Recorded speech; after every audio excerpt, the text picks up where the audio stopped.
నేనైతే పొద్దున లేసి కంపెనీకి అయితే రెడీ అయిపోయాను. సో నేనైతే బస్ స్టాప్ దగ్గరకు వచ్చి బస్ కోసం అయితే వెయిట్ చేస్తున్నాను గైస్. 8 hours later.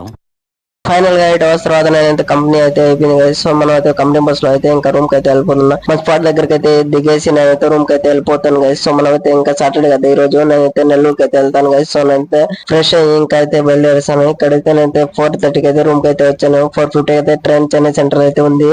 సో మనం అయితే చాలా కంగారులో అయితే పరిగిస్తా అయితే రైల్వే స్టేషన్ కి అయితే వెళ్తున్నాను గైస్. సో నాకైతే భయం వస్తుంది ఎక్కడెక్కడ ట్రైన్ అయితే మిస్ అవుద్ది. కానీ నేను రైల్వే స్టేషన్ కి వచ్చిన తర్వాత చూస్తే 4:50కి రావాల్సిన ట్రైన్ 5:30కి అయితే వచ్చింది. నాకైతే సూలూరుపేట నుంచి అయితే హైదరాబాద్ సూపర్ ఫాస్ట్ 6 కి అయితే ఉంది. కానీ ఇదైతే లేట్ అయితే చాలా లేట్ అయితే చేసింది. లాస్ట్ టైం అది ఇలాగే చేసిన లేటు. వీళ్ళు ఏంటంటే లోకల్ ట్రైన్ ఆపేసి సూపర్ ఫాస్ట్ ని ముందే పంపించేస్తున్నారు గైస్. సో నేనైతే లేట్ అయిపోయింది. సూలూరుపేటకి లేట్ అయితే వెళ్ళాను గైస్. సూపర్ ఫాస్ట్ అయితే మిస్ అయింది. కాకినాడ పోర్ట్ 17 ఉంది. నేనైతే ఎక్కువ 1 hour అయితే వెయిట్ చేసాను గైస్. కాకినాడ పోర్ట్ ఎక్కి నెల్లూరుకి అయితే వెళ్లాల్సి వస్తుంది.